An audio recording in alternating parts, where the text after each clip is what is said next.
Bonjour, bon après-midi, bonsoir. Je m'appelle Victoria, je suis spécialiste de l'UNICEF en nutrition et développement dans l'action humanitaire. Aujourd'hui, j'ai le plaisir de faire partie de cette équipe qui va partager avec vous en 1 heure notre euh, nouvelle programmation sur l'atténuation des risques. C'est une initiative menée par ce collectif et par l'UNICEF. Nous sommes heureux de pouvoir partager avec vous ces orientations aujourd'hui et nous aurons aussi notre invité de la Somalie, le bureau de pays de la Somalie. L'interprétation est déjà disponible en bas de votre écran. Vous pouvez cliquer sur l'icône et vous pouvez choisir la langue de votre préférence pour que vous puissiez suivre ce webinaire. Prochaine diapositive. L'ordre du jour d'aujourd'hui est composé des 3 parties. Nous allons avoir un aperçu de ce programme et les aspirations autour de ce programme. Et ensuite, nous allons voir les orientations des programmations, comment elles ont été encadrées. Nous allons voir les différentes dimensions. Et finalement, nous allons voir l'expérience de la Somalie, où notre collègue va nous montrer des exemples concrets par rapport à la façon dont la BVG et la nutrition se déploient dans le pays. Et nous allons donc ensuite faire des conclusions finales pour notre webinaire. Maintenant, je vais donner la parole à Christine Heckman qui va nous expliquer les éléments essentiels de la violence sexiste et sexuelle. Merci Victoria, je m'appelle Christine Heckman, je travaille dans l'équipe de la violence sexuelle et sexiste de l'UNICEF et je travaille avec le cluster et l'action contre la femme depuis déjà un bon moment et c'est un plaisir pour moi d'être avec vous aujourd'hui. Donc, j'imagine que la plupart d'entre vous connaissez les définitions de la violence sexuelle et sexiste. Ce n'est pas une définition officielle, mais nous voulions aussi la simplifier pour notre discussion. Si vous voulez avoir plus de détails, vous pouvez chercher donc nos ressources à la fin. Mais en tout cas, il s'agit d'un viol ou de violence sexuelle ou de menaces aussi de viol à violence sexuelle et très souvent, ces types de violences visent les filles et les femmes. Et en raison donc de ces manques d'équilibre dans les déséquilibres de pouvoir. Et le viol, la violence sexuelle, la violence entre partenaires intimes, fait aussi partie de ces définitions, le mariage d'enfants et le refus de ressources, c'est-à-dire le refus des ressources sur la base du genre. Et pour ce qui est de la nutrition, cela peut se traduire par de ressources limitées et donner la priorité à un garçon au lieu d'une fille aussi.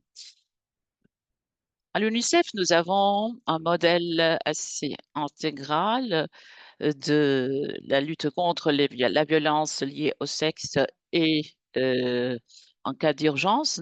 Nous l'avons divisé en 3 volets. Le premier volet vise à soutenir les survivants en leur permettant d'accéder à un ensemble complet des services à l'aide de l'enfance.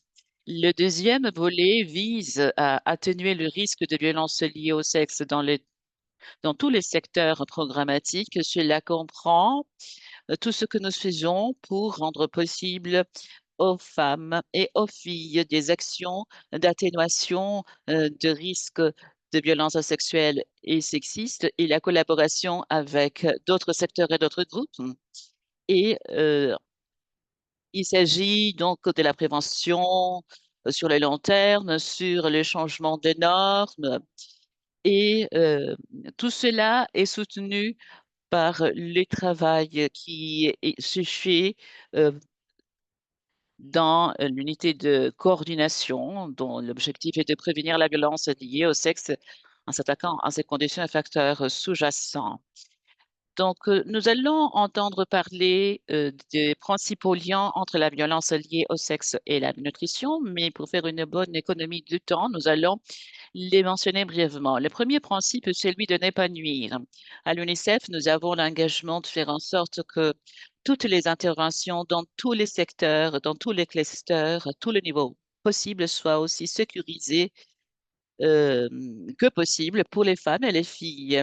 Et cela est lié donc aussi aux situations d'urgence dans les cas où les réponses humanitaires sont nécessaires. Et pour ce faire, nous nous étayons sur les principes humanitaires. Et lorsqu'il s'agit de la VBG et de la nutrition et des secteurs, nous savons que les femmes et les filles sont les principales utilisatrices de services de nutrition et ce sont celles qui sont le plus visées par la VBG. Donc, il y a beaucoup de besoins dans la population que nous desservons.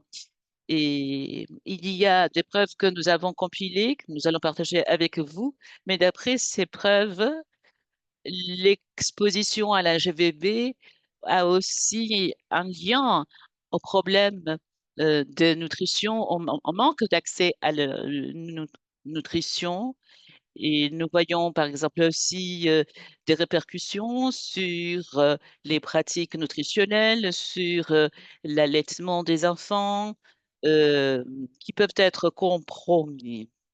Et nous savons aussi que la VBG peut porter atteinte à l'accès aux services, manque de sécurité aussi, par exemple, en ce qui est de la fourniture de ces services. Parfois, il y a un problème aussi d'accès physique et il est, nous voyons aussi dans les cas des aliments thérapeutiques prêts à l'emploi, euh, le service veille donc à assurer cet accès et nous voulons aussi analyser disons, les dynamiques de pouvoir au ménage, s'il y a des pressions, s'il y a donc deux empêchements à l'accès à ce type d'aliments. Nous pensons que si nous intégrons la nutrition et la violence ou l'atténuation de la GBB, nous allons parvenir à une fourniture de services beaucoup plus efficace. Les femmes donc se confronter à la violence beaucoup plus que les garçons, les hommes, et c'est effectivement pourquoi il est important de bien prendre conscience de ces risques. Alors, nous voulons intégrer la GBV dans tous les secteurs de la nutrition depuis déjà un bon moment, tout particulièrement au cours des dernières années. Nous avons connu des réussites importantes en matière de la nutrition à la GVV. Aujourd'hui, nous voulons parler de l'atténuation des risques liés à la violence liée au sexe, une composante qui est euh, très importante, se fondant sur les principes des n'est pas nuire. Et ceci est lié au programme de nutrition qui identifie de manière proactive les risques liés à la violence liée au sexe et euh, pour prendre des mesures afin de les réduire. Et tout cela est conformément aux lignes directrices du comité permanent des organisations sur la violence liée au sexe. Je vous donnerai le lien dans le chat. Plus récemment, mais aussi tout excitant en ce qui concerne la vitesse de déploiement, nous avons commencé aussi à passer à de modèles plus sophistiqués de la nutrition et de la programmation. Le premier, c'est le service d'intervention contre la violence liée au sexe pleinement intégré à la nutrition. Il s'agit ici de tirer parti du fait que nous avons une population qui est donc touchée par les deux phénomènes et de cette façon-ci, nous pouvons avoir une intervention intégrale et beaucoup plus ciblée. Nous avons travaillé de près avec des corps médicaux internationaux et à notre paquet qui prend aussi cette même approche. Et après l- la collecte de connaissances sur le modèle de services intégrés, nous voulons passer à une nouvelle phase où nous allons aussi intégrer les services de nutrition. Donc, il y aura un contexte. Comme vous le savez, lorsqu'il y a un contexte lié à la violence sexuelle, il s'agit des environnements difficiles et nous avons, après une considération détaillée, trouvé les façons aussi de lier euh, nos interventions dans ces espaces à la nutrition. Et je vais donner maintenant la parole à Megan. Merci beaucoup, Christine. Bonjour, je m'appelle Megan. Je suis spécialiste en nutrition chez UNICEF et je vais vous expliquer les contenus de ces orientations, de ce programme. Donc, pourquoi ce guide ou ces directives ont été développées? Elles ont été développées pour ou par les experts en nutrition et les responsables qui travaillent aussi dans des contextes humanitaires. Alors, notre objectif avec ces directives est simple, qu'elles soient faciles à mettre en pratique et pour que l'on dans les cadres de la GVB et que des actions concrètes puissent réduire ce risque. Nous savons et ce sont deux domaines qui sont liés. Et dans ce document, nous allons voir des exemples, des outils qui peuvent vous aider dans la planification. Ce document est fondé sur la création de preuves et ce programme montre l'expérience et l'expertise recueillies, les recommandations et les leçons pratiques de différents secteurs, tout particulièrement le directive opérationnelle qui s'est mise en place au Soudan du Sud nous montre qu'il s'agit donc d'un document précieux soutenu par l'UNICEF et Action contre la faim avec la collaboration de nos partenaires qui ont mis en pratique ces guides depuis longtemps. Nous voyons par exemple le IMC, Action contre la faim, et aussi le groupe de travail sur la BVG.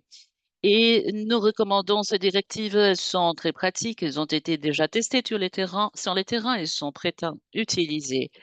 Alors, ce guide est structuré autour des 6 actions principales. Vous voyez, par exemple, audit de sécurité des établissements et des communautés, modification de la prestation de services et d'infrastructures, dotation personnelle. Mais avant d'en rentrer dans tous les détails, je voudrais souligner un point critique. Ce paquet est conçu euh, pour le besoin en GVV et nutrition avec l'expertise.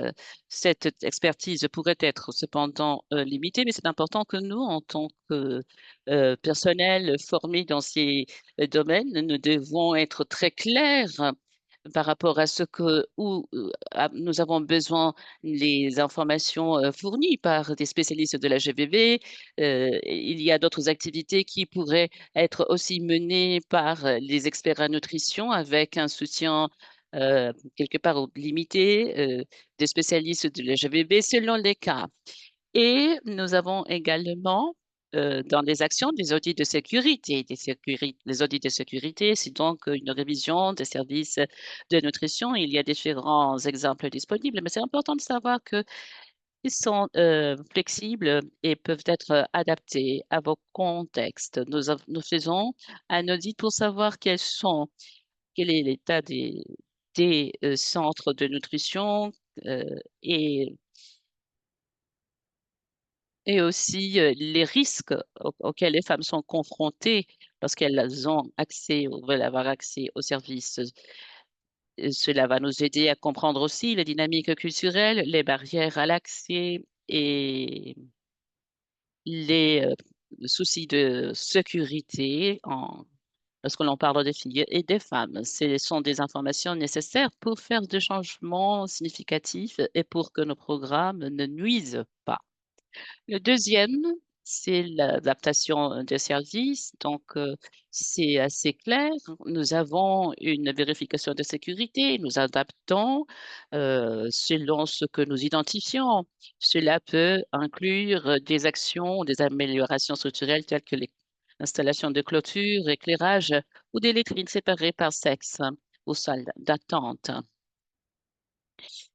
Donc, nous n'avons pas nécessairement besoin de se faire un audit de sécurité pour chacun de ces défis, mais nous pouvons faire une vérification pour identifier l'ensemble des améliorations à mettre en place. Nous devons aussi adapter les services, les prestations de nos services qui pourraient être de différents types, services mobiles. Nous savons que les filles et les femmes ont aussi des heures euh, de, elles passent des heures dans les centres de nutrition. Elles peuvent aussi avoir de handicap et l'intention est donc d'analyser la situation de chaque contexte pour réduire, atténuer le risque et les traitements inégalitaires. Le personnel et les capacités, et bon, il s'agit d'augmenter les personnels féminins dans les rôles de nutrition. Nous avons la recherche faite par le Soudan du Sud dans le programme. Lorsque les femmes ont commencé à travailler dans les centres de nutrition, elles nous ont dit qu'elles étaient dangereux d'avoir accès au centre. Alors, euh, nous savons que ce n'est pas toujours facile. Il y a des barrières, par exemple, les normes sociales, culturelles qui peuvent réduire l'accès des femmes au travail, mais nous devons essayer de comprendre quelles sont ces barrières dans ce contexte en particulier et comment nous pouvons les, les démanteler. Et le personnel devrait être aussi formé dans la l'atténuation de la GBV, aussi en matière de l'orientation, la divulgation, c'est-à-dire comment avoir une approche appropriée dans les cas de dévoilement de violences sexuelles. Et nous devons aussi partager les résultats des audits de sécurité, renforcer l'adhésion au protocole de la protection de l'abus sexuel. Donc, il nous faut à cet égard construire une culture de redevabilité, de respect des protections dans nos services. Constitution et retour d'informations. Nous avons conçu des services efficaces en restant à l'écoute des femmes et des filles. Nous les écoutons, nous savons quelles sont leurs inquiétudes et nous leur donnons un environnement qui les soutient. Nous travaillons aussi dans le renforcement de mécanismes de réponse pour voir comment elles peuvent être encadrées et veillons à ce que ces mécanismes de retour d'information de la communauté tiennent compte de la violence liée au sexe et soient accessibles. La prochaine action, c'est le renforcement de l'orientation des patients, l'orientation, l'aiguillage des femmes et des filles. Il y a beaucoup de femmes, des filles qui n'ont jamais eu d'accès à ce service. Donc, nous devons coordonner ces orientations. Pouvons commencer par établir une procédure claire pour faire ces orientations sécurisées en ce qui concerne les services de nutrition et de lutte contre la violence liée au sexe. Et les victimes doivent savoir quels sont les services qui existent et qu'est-ce qu'il faut faire lorsque quelqu'un avoir été la cible de la GBV. Nous devons aussi être capables d'identifier les risques de nutrition. Par exemple, nos collègues de la GBV pourraient entrer en contact avec une nouvelle maman qui a des problèmes pour allaiter son enfant ou pour s'identifier ou identifier la malnutrition dans son nourrisson. Donc, nous devons lui donner des orientations claires.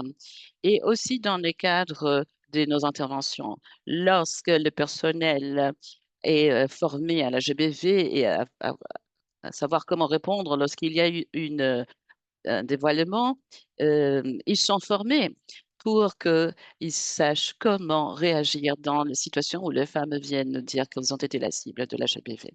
Et aussi, l'orientation de ces services doit être affichée de façon claire dans les différents centres en utilisant différents formats, que ce soit dans des langues différentes ou autres.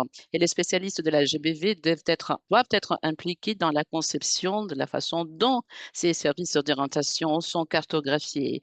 Il faut s'assurer qu'il y a toujours le principe de confidentialité et qu'il n'y a pas de risque entre les différents systèmes. Lorsque nous créons ces ponts, les filles et les femmes peuvent recevoir les soutiens dont elles ont besoin. Ma 16e diapositive sur les actions tourne autour de la communauté et la sensibilisation. Cette section se centre sur le changement des normes néfastes, d'élargir la sensibilisation et d'avoir une approche qui intègre l'égalité sexuelle. Avoir des conversations avec différents facteurs de la société peuvent euh, aider à changer les stigmatisations et donc, pour vous, il y a des résultats de l'étude qui a été faite en Soudan du Sud qui nous montrent des résultats concrets. Et nous devons aussi aborder la question des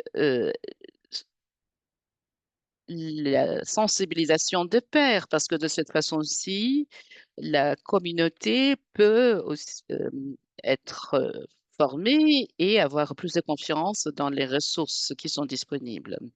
Et nous pouvons également euh, sensibiliser le, les communautés pour une protection accrue. Prochaine diapositive, s'il vous plaît.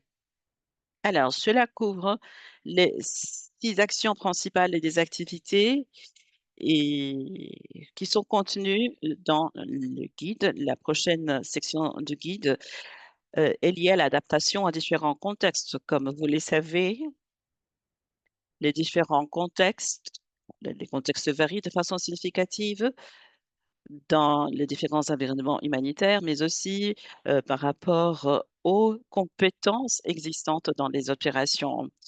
Alors, ce guide nous donne des conseils par rapport à la façon dont nous pouvons nous adapter. Le paquet de services pour lutter contre la GBV nous donne un contexte assez complet des mesures. Et je vais vous montrer 3 contextes assez concrets et comment le guide peut nous aider. Lorsque les services GBV existent et il y a une coordination assez forte, c'est l'idéal parce que ici, nous avons, lorsqu'il y a le paquet qui est mis en place, les experts peuvent travailler avec les experts en nutrition et il peut y avoir donc une coopération entre les deux domaines. Et c'est donc Christine, quand elle nous a parlé du scénario numéro 2, ceci pourrait être très euh, parfois difficile à mettre en place, mais il faut veiller au moins à ce qu'on arrive à la mise en place des 3 scénarios dont elle vous a parlé au début. La prochaine adaptation, c'est un programme minimum possible avec des ressources limitées, audit, modification des services ou des formations clés. Il est critique de pouvoir donner des informations importantes sur les aiguillages, les orientations et aussi la formation. Comprendre quelles sont les limites de nos expertises et savoir comment nous pouvons travailler et coordonner nos actions pour réduire ces barrières. Et dans les scénarios où il y a une situation beaucoup plus difficile sur le terrain, il faut faire des adaptations aux zones de conflit, aux catastrophes naturelles, aux camps de déplacement des réfugiés et des bidonvilles. Dans ce type d'environnement, nous pouvons quand même mettre en place des audits de sécurité, nous pouvons lancer des formations, nous pouvons nous centrer sur la confidentialité et aussi transmettre des messages de prévention des dangers auprès des communautés. Nous n'encourageons pas non plus orientations où il y ait des dévoilements à faire, à moins que le service soit disponible. Les actions d'atténuation sont toujours possibles, même dans des situations extrêmes, et ce guide va vous aider à évaluer votre situation et voir quelles sont les mesures qui peuvent avoir le plus d'impact. Il s'agit d'équilibrer donc les principes de ne pas nuire et de réduire l'impact. Alors, dans le guide, nous avons aussi identifié quelles sont les mesures d'atténuation des risques de violences liées au sexe minimales. Cela inclut des audits de sécurité, formation par rapport à comment répondre au dévoilement de GBV, savoir comment être à l'écoute des femmes. Ce sont des ressources euh, qui n'ont pas besoin de beaucoup de soutien financier, mais ce sont des mesures qui ont un impact assez accru. Ces paquets minimums exigent le soutien des experts en GBV et en nutrition, ainsi que des orientations en matière de violence liées au sexe. J'ai encore deux autres diapositives, mais nous allons euh, aussi présenter une autre spécialiste. Euh, mais avant cela, l'évaluation et le suivi. L'évaluation et le suivi sont particulièrement importants, n'est-ce pas? Lorsque nous avons développé cette partie du guide, nous avons commencé à entrer dedans les détails, mais nous nous sommes rendus compte qu'il y a beaucoup trop d'indicateurs et d'outils. Alors, dans cette section, vous allez trouver aussi l'essentiel de différents indicateurs que vous pouvez prendre en considération dans vos différents programmes. L'un des messages les plus importants dans la section de suivi et de l'évaluation de guide, c'est la perception de la sécurité. Cela signifie poser des questions, par exemple, est-ce que les femmes se sentent en sécurité lorsqu'elles ont accès aux services?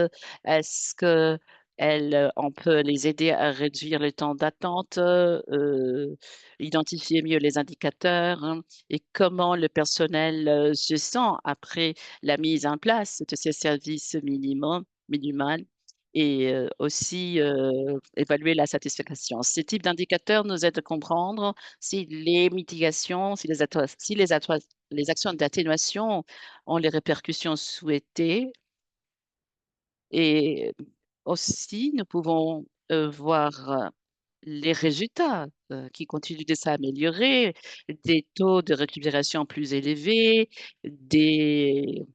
euh, bien sûr, ces services sont affectés par différents facteurs. Par exemple, l'accès des femmes n'est qu'un des éléments et cela dépend du contexte et des barrières à l'accès ou d'autres raisons qui pourraient exister. Mais nous pensons qu'il est important de pouvoir analyser comment la BVG et l'atténuation des actions et de risque peut nous aider à améliorer les indicateurs de nutrition. Et tracer ces changements nous illustre par rapport à ce qui marche, ce qui n'a pas marché, et comment nous pouvons améliorer les résultats des protections et d'une meilleure nutrition. Je voulais vous laisser ici quelques actions pratiques d'atténuation. Euh, nous vous recommandons de contacter vos collègues sur la GBV. Ils peuvent vous aider donc à analyser les points d'entrée des actions d'atténuation. Vous ne devez pas tout faire en même temps. Vous pouvez commencer par des petites étapes, prendre 2 actions du guide et commencer par là. Vous pouvez en parler à vos collègues et utiliser les outils qui sont dans le guide, surtout le guide de poche de la BVB qui est conçu pour de non-spécialistes, vous donne un soutien pratique. Souvenez-vous que vous n'êtes pas seul, il y a toute une communauté qui travaille dans la nutrition et dans la GBV. Nous pouvons aussi vous offrir du soutien technique, d'autres orientations et de ressources. Et voilà, cela me mène à la prochaine partie. Ce sont les ressources et les soutiens. Voici une liste de ressources et des liens. Et à la fin de la présentation, nous allons aussi vous expliquer comment vous pouvez demander du soutien au site web du GNC. Maintenant, je donne la parole à mon collègue Prelioma qui va nous expliquer l'étude de cas de la Somalie. Merci, merci beaucoup, merci. Bonjour, depuis la Somalie, le bureau de pays, je m'appelle Pradium Nadal, je suis spécialiste en nutrition. Le contexte que nous allons vous présenter, le contexte somalien, est caractérisé par des sécheresses, des menaces à la sécurité, de la violence. Comme vous le savez, il y a un taux élevé de mariage des enfants, 34%, qui se marient avant l'âge de 18 ans. Et il y a aussi beaucoup de décrochage scolaire chez les filles. Les filles sont exposées à la mutilation génitale féminine, à la violence aussi domestique. Donc, il y a euh, des risques multiples auxquels nos filles et les femmes sont confrontées. Nous pouvons vous parler, par exemple, de l'accessibilité physique, les longs parcours qu'il faut, les longues distances qu'il faut parcourir pour avoir accès aux centres de santé. Nous avons aussi des problèmes liés à l'accessibilité financière, en raison de la pauvreté, les coûts de transport, des problèmes d'accessibilité aux services sociaux. Les femmes sont donc stigmatisées, elles sont mises à l'écart de ces services et des pratiques qui font que ces femmes aient du mal à avoir accès à ce service. Donc, une position limitée dans la prise de décision par rapport aux hommes. Donc, et aussi des problèmes de disponibilité en raison de manque d'informations, l'information qui est, ou le type d'information qui est diffusée, la mise à disposition des services limités et d'autres ressources humaines qui ne sont pas disponibles en raison de normes et des croyances, etc. Alors, ce sont les risques auxquels nous sommes confrontés en Somalie et pour nous attaquer à ces risques, il y a des actions clés que nous avons mises en place. Je vais donc me centrer sur 3 actions que nous avons promues en ce qui concerne l'identification et l'aiguillage ou orientation des victimes. Nous avons travaillé avec les directeurs de programme de nutrition, avec les superviseurs, les travailleurs de première ligne pour ce qui est l'identification des cas de GBV et l'orientation. Et nous travaillons donc avec le guide de poche sur la violence liée au sexe. La deuxième action clé est centrée sur les soutiens aux partenaires du groupe sectoriel de la nutrition. Nous travaillons d'abord avec les partenaires clés, mais il y a aussi les partenaires de différents clusters. Avec eux, nous effectuons des analyses de risque de GBV, des VVG et nous avons aussi développé des mesures qui sont euh, sensibles d'être mises en place selon le contexte. Nous travaillons aussi à l'aide des plateformes. Nous avons les plateformes, par exemple, de mère à mère, la plateforme des soignants que nous utilisons pour sensibiliser la communauté. Donc voilà les trois actions principales que je voulais mettre en lumière aujourd'hui. Et elles ont été intégrées dans différents programmes.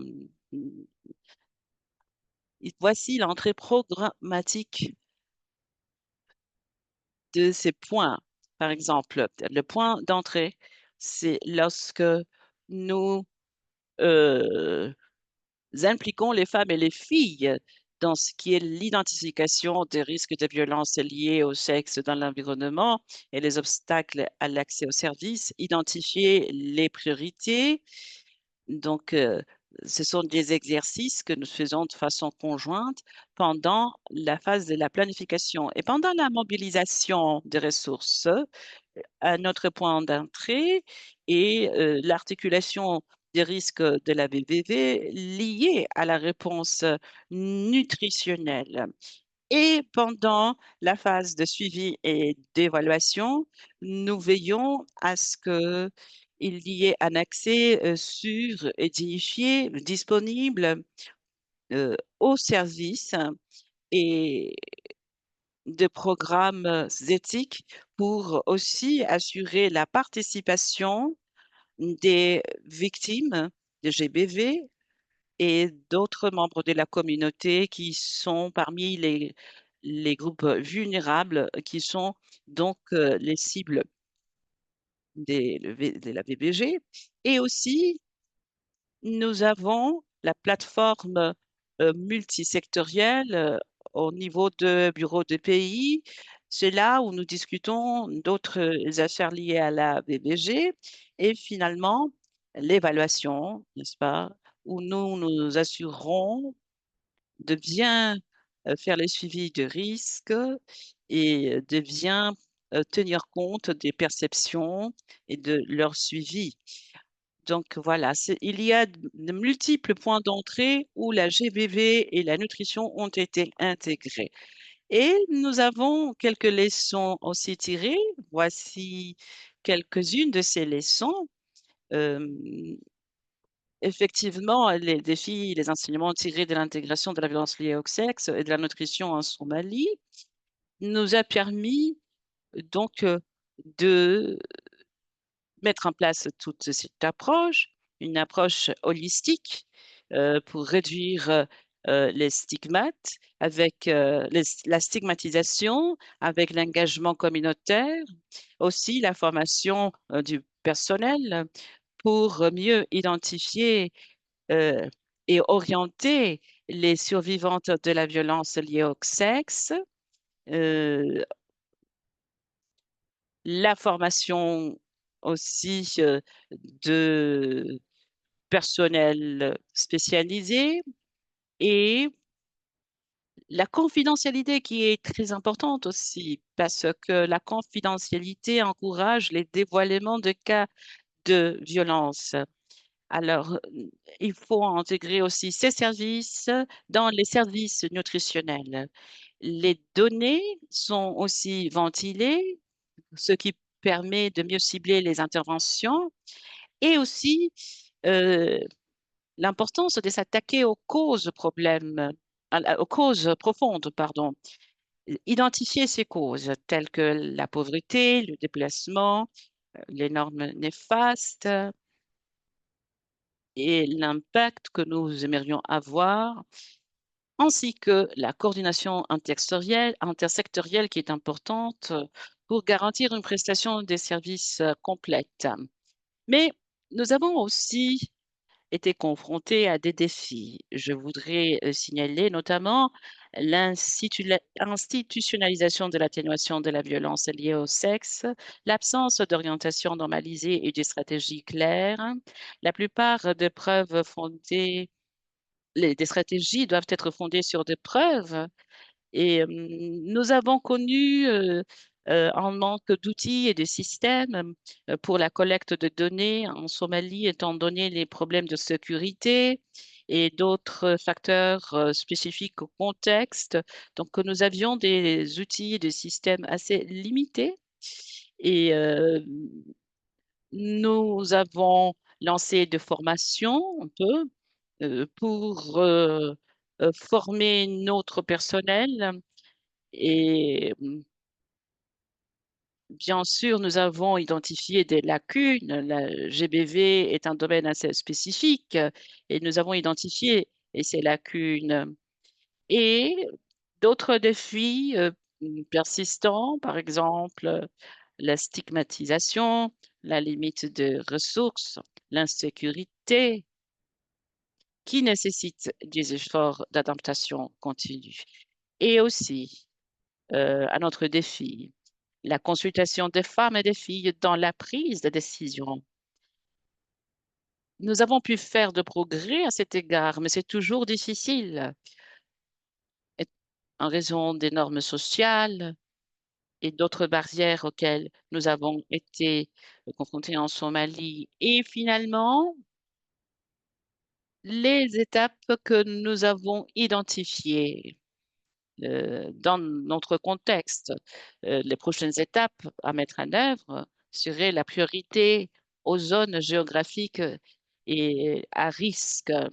Aussi, le renforcement des capacités en matière de BVG, donc des contextes de situation d'urgence et la nutrition est particulièrement important.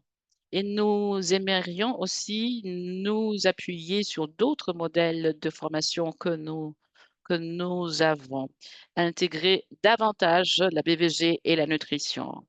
Nous devons continuer de concevoir des outils et des stratégies simplifiées, c'est une priorité, ainsi que des audits de sécurité euh, qui pourraient donc nous faire aussi, intégrer les experts psychologiques sur les sites de santé et de nutrition. Et tout cela exige, bien sûr, de renforcer les compétences et d'inclure davantage dans notre approche la nutrition liée à la violence liée au sexe dans les plans d'action humanitaire. Et bien sûr, continuer de développer les stratégies visées à la nutrition et en nous centrant dans le contexte somalien. Et en deuxième lieu, de normes sur les outils et sur les opérations adaptées au contexte somalien. Ce sont des aspects que nous avons identifiés comme étant clés pour notre approche. Voilà ce que j'avais à vous montrer pour la Somalie. Et ici, vous avez notre énoncé de vision. Donc voilà, c'est ce que j'avais à vous présenter. Je donne la parole à Victoria. Merci, Préduma. Merci, Christine et Megan. Avant de passer à notre partie des questions et des réponses, je voulais mettre en lumière tout ce que nos collègues ont pu faire dans les programmes de nutrition en intégrant le risque de GVV.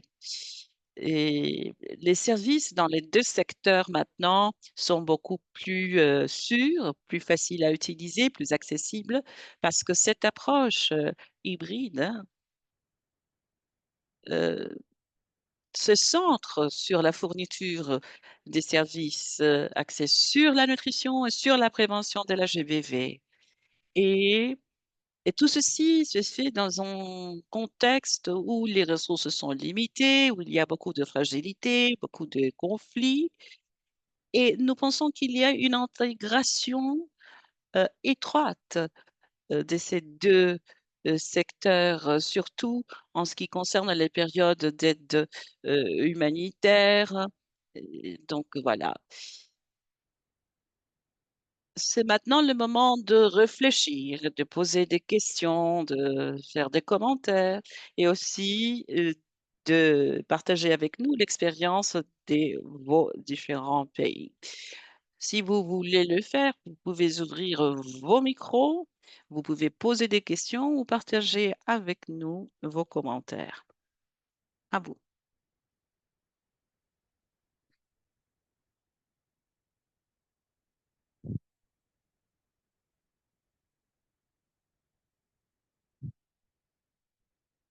Vous pouvez lever la main. Euh, Vous pouvez aussi inclure votre question dans le chat. Nous avons une question de Bana qui a déjà été répondue dans la fenêtre des questions de réponse. Nous avons une autre question. Vous voulez prendre la parole,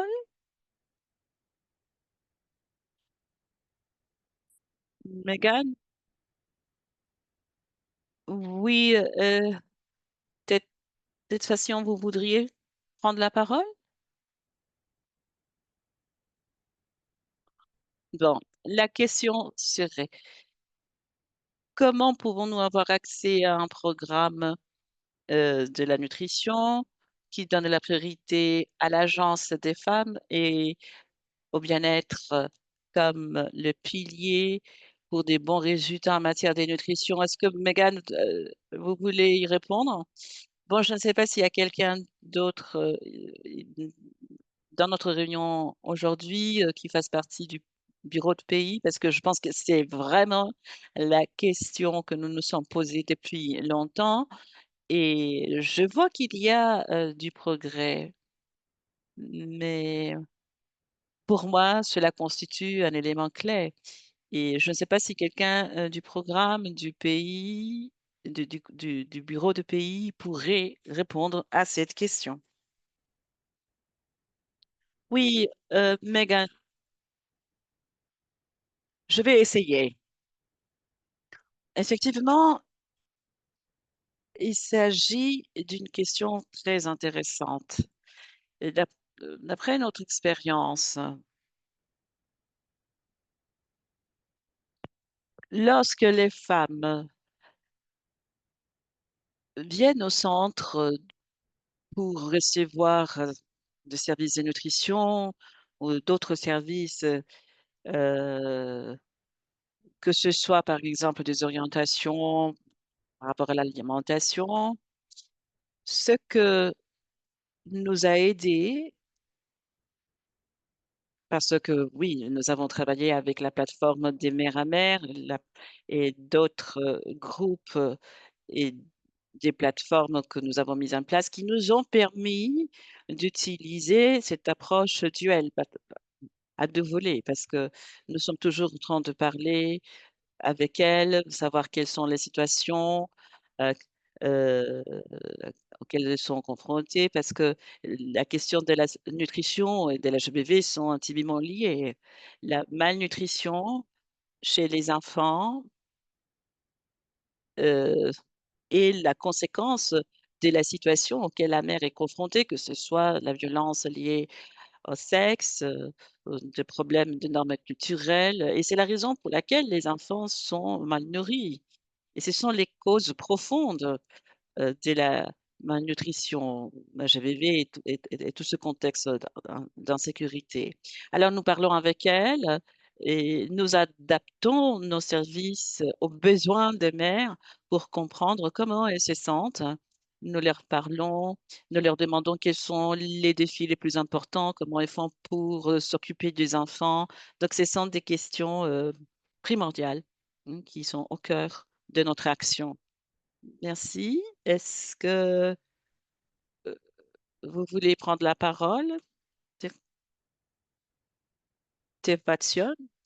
Merci, merci. J'espère que vous pouvez m'entendre. Oui, oui, on vous entend. Merci beaucoup. Je voulais très rapidement euh, faire le point de la façon dont ces programmes de nutrition sont implantés dans les pays. Est-ce qu'il y a une perception de ce qui est nécessaire parce que nous avons, chacun de nos pays, nos propres défis, n'est-ce pas? Et nous ne nous centrons pas sur les femmes dans des contextes fragilisés tels que nous les voyons en Somalie et dans d'autres pays. Et une des leçons tirées de la COVID, c'était aussi faire ce changement de perception, de comprendre que les femmes sont au cœur devrait être au cœur de nos actions. Parce que lorsque la femme est visée par une situation insécuritaire, l'enfant le sera aussi. Alors, lorsque vous posez des questions aux nutritionnistes sur le programme SIMO, et nous parlons de l'accès, de la sensibilisation, mais il y a une connaissance limitée quant à l'accès des mères à ce programme. Alors, nous devons nous centrer sur l'atténuation, sur la création des espaces sécurisés pour les femmes pour qu'elles puissent avoir accès au programme que nous avons conçu. Cela devrait être obligatoire. Merci. Megan, vous voulez intervenir? Oui, je voulais ajouter que nous devons reconnaître que nos programmes ont lieu dans des contextes socioculturels euh, différents. Ce n'est pas toujours le même programme qui existe selon les pays. Les programmes que nous avons dans mon pays, en Australie, existent aussi aux États-Unis et dans d'autres pays. Mais lorsque nous pensons à ce programme, nous devons prendre en considération ces différences et les comportements biaisés aussi, la perception des femmes au sein de la société selon le cas. Il y a des barrières structurelles que les femmes sont confrontées dans à peu près tous les contextes qui ont un impact sur les femmes, l'importance du travail réalisé par les femmes et comment les services sont mis à leur disposition. Mais nous avons travaillé à l'UNICEF par rapport à ces grands défis. Nous avons fait des progrès et nous avons fait un effort concerté l'année dernière pour fournir ce guide visant les contextes humanitaires et on se centre surtout sur l'accès aux droits des femmes. C'est vrai, comme tout individu, les femmes aussi ont droit à l'alimentation, à l'éducation, etc. Et voilà, c'est quelque chose à laquelle nous tenons très à cœur. Si vraiment c'est une question fondamentale. Et j'ai beaucoup l'exemple que Sationa vient de donner. Je pense que c'est quelque chose que nous devrions aborder davantage dans nos espaces. Merci beaucoup, Megan. Et cela me rappelle donc la raison pour laquelle le guide de l'OMS a été lancé sur les traitements, la prévention de l'émaciation, du retard du euh, développement, euh, qui mettait l'accent sur les vulnérabilités et aussi sur le paquet initial minimal de services. Et je vois que nous avons deux autres questions. Et comment pouvons-nous intégrer l'intersectionnalité dans les programmes de la VBG, la nutrition tout particulièrement pour les groupes des filles adolescentes ou des populations déplacées ou les groupes qui sont les plus vulnérables? Christine, vous vouliez tenter une réponse? Oui, c'est une question tout à fait opportune parce que hier même, nous avons fait des webinaires par rapport à comment nous pouvions prendre une approche plus systématique et cohérente en intégrant la GBV et les handicaps hum, et aussi la nutrition. Il y a beaucoup d'outils qui sont disponibles et nous sommes en train de les recueillir d'une façon un peu plus systématique et nous pouvons partager ces ressources si cela vous intéresse.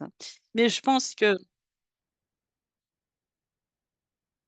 tout ce que nous venons de décrire, toutes ces approches se réduisent aux procédures qui sont mises en œuvre dans l'exécution de ce programme de suivi.